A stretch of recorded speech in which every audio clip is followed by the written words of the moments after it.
In the United States, polls are open across more than a dozen U.S. states. Millions of Americans are voting for who they want to run for president this November.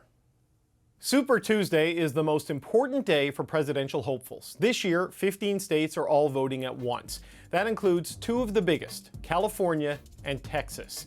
President Joe Biden is pretty much a lock for the Democrats. For Republicans, it's still, on paper, a battle between Donald Trump and Nikki Haley. More than a third of delegates are up for grabs today, not far off the amount needed to clinch the nomination. Trump currently has a wide lead after winning all but one primary. Based on that math, Trump cannot lock up this race tonight, but polls suggest it will bring him a giant step closer to it.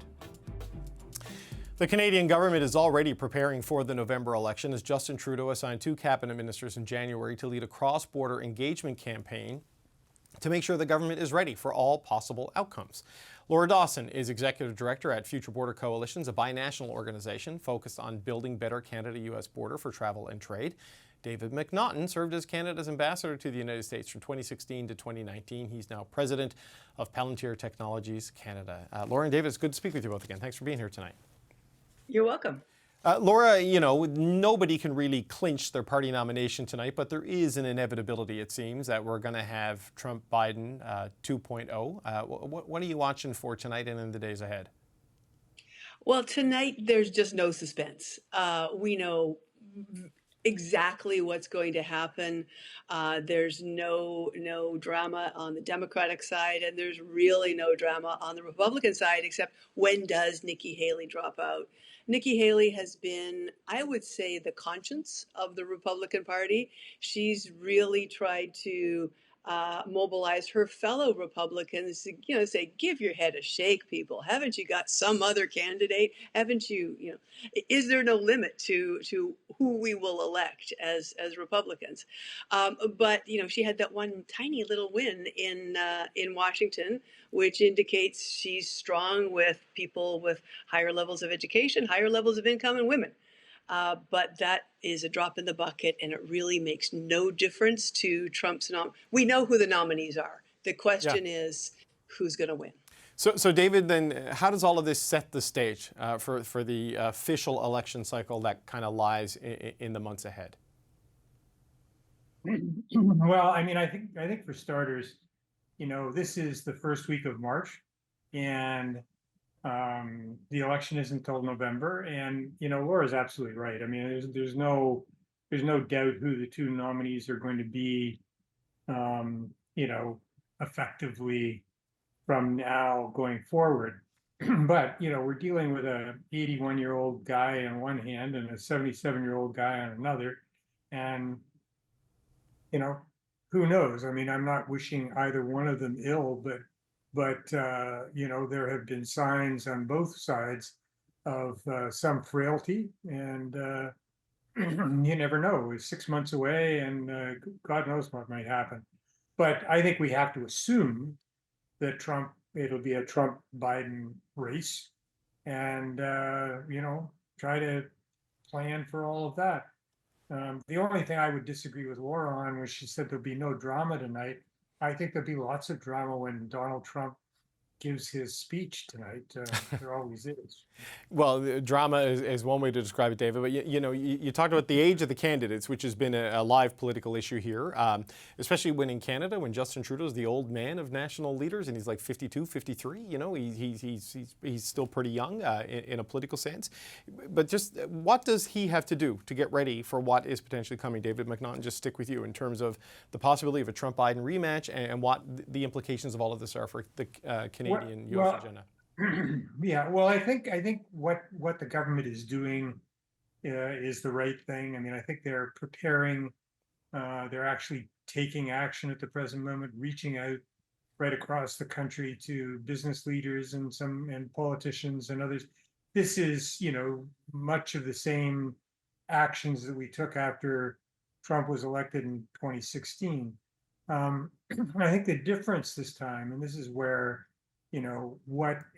repeating the playbook of the last time is going to be necessary but not sufficient, in that you've got a deepening protectionism and isolationism in the United States that is on both sides of the aisle.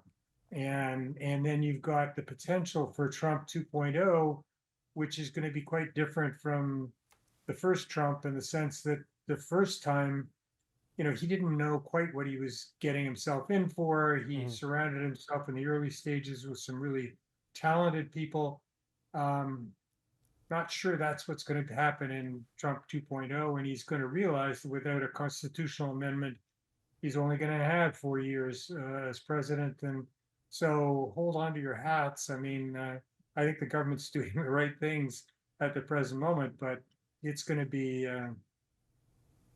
if Trump wins, it'll be quite something. Yeah, Laura, that's my sense of it too, that he would be kind of ascendant and unleashed should he win, because those moderates around him last time not there. So the Team Canada approach, you've spoken to some of the ministers, how do they navigate this potential? Yeah, I mean, I'm going to pick up on what David said. Necessary but not sufficient. This is not enough to deliver Canadian ministers and premiers and mayors around the United States and say, "Hey, Canada, remember us." This has really got to be working backwards from some specific dependencies that the U.S. has on Canada, and those are fairly small. I mean, we've got energy, critical minerals, market for agriculture, automotive supply chains, security, and also help on borders, help on fentanyl. And unless Canada comes with specific messaging to the regions of the United States, not just to Washington, but to folks in key regions where there are benefits of Canadian investment, Canadian jobs, Canadian defense, and shows up and says, "Hey, we've got your back." When you're talking about internationalism and globalism, you've got to think of Canada as your ally and your partner. I mean, there was a slogan behind Donald Trump at a recent convention, and it was, "Where globalism comes to die." Well, the sad messaging is Canada's part of that globalist agenda that the hard right is so set against. Canada is just as bad as China unless the messaging gets to the United States, to people that matter. So David, where are the areas where Canada can target this, where it will have a political effect on a guy like Trump, right? Some of the border states would be maybe more democratic, and maybe he would not feel the pressure there. Like, where are the sort of industries and areas that Canada can do that to try to influence him should he win this thing? Well, I think Laura's identified something that's really, really important, and that is that we like to go to the United States and talk about the interdependencies of our economy. The reality is we are way more dependent on the United States than they are on us in terms of trade. And we don't talk enough and emphasize enough and frankly do enough on security and defense and the things that are top of mind to the United States all the time, but particularly right now. So I would do all of the things that we're doing on trade and getting, and it's not just the border towns. I mean, Arizona and Texas and others are very much, they do a huge amount of business with Canada. The issue really is, what are we going to do to assure the United States that we are dependable allies, partners on the things that they're really worried about at the present moment? And those are trade, yes, but there's way more that we need to be talking about in terms of defense and security. And that isn't saying, we think we're probably going to be able to meet our 2%, NATO goal by 2035 or something. It is, what are we going to do now that resonates with the Americans in terms of, helping protect this North American continent that we live on? And that's, defense, security, but Laura's right, fentanyl, it's about migration, it's about a whole series of issues. Yeah, and that is certainly what we've been hearing even from the Biden administration, Laura, in recent weeks, right? Some of the diplomats talking about they want to see Canada do more. But on the security and defense issues beyond the Canada-U.S. relationship, Europe is holding its breath, looking at this election and what it might mean and what that means for the ability to defend Ukraine, and then the knock-on effect on the inability of a country like Canada to do more because of the state of military spending here. I mean, the national security, the global security stakes, the geopolitical stakes of this election, I mean, how do you view it as you're watching it? Well, I mean, Canada is not in the same camp as the European states and those that are in proximity to Russia. Right. The U.S. is willing to take Canada as a special and unique entity and recognize that, as one of your previous speakers said, Canada can do things that others can't, and it doesn't have to be necessarily hard military power. But people, you have to do something. Canada is really good at talking the talk, but it hasn't been good at delivering on things that the U.S. has asked for.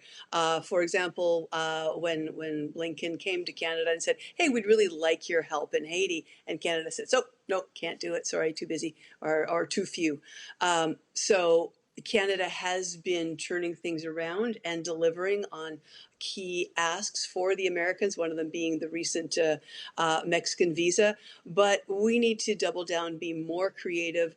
And, we got a guy here from Palantir, cybersecurity, AI, quantum, the AI and cyber risks that are facing our shared communities. That's an area that Canada has got expertise in, can double down on, and doesn't necessarily have to operationalize troops and equipment in order to make up that kind of equipment. So be creative, be special, yes, but do something. David, just I wonder if your thoughts, though, are on the security of democratic norms, democratic practices in the United States with Trump likely on the ballot again. I mean, the last time it did not end great with what happened on January 6th. We don't know what he may try to do when he gets in, but some of the promises he has made, should he win, are alarming to people. And there's a lot of academics and experts out there who fear the U.S. could be backsliding a bit when it comes to democracy. What are your thoughts on that as we get into this Super Tuesday? Well, there's no question that democracy is under siege in many countries around the world, and it's surprising to see the kinds of things happening and being said in the United States that are being said. But when you look at, and I was sort of horrified and spellbound by the events of January the 6th, after the last U.S. election, and I don't think we can't take our democracy for granted, and we can't assume that things are always going to be tranquil and quiet. We've lived through a remarkable multi-decade peace, security, and reasonable prosperity, and we're headed into some tough times. And if you took some of the things that Trump has said at face value, it's concerning. There's no question about that. Yeah, no, you're not wrong. I'm 50, and this is, I think, the most worried I've been about the state of the world in a long, long time. So on that happy note, we're going to say goodbye. well, Laura Dawson, David MacNaughton, thank you so much. The only thing I'll say, is what Winston Churchill said is that democracy is the worst form of government except for all of the others. And I think we should remember that it's not perfect, but it's really, really important. And these days, even, it's something we should cherish and strive to protect. Okay, that is a good rallying call to end it on. David MacNaughton, Laura Dawson, thank you so much.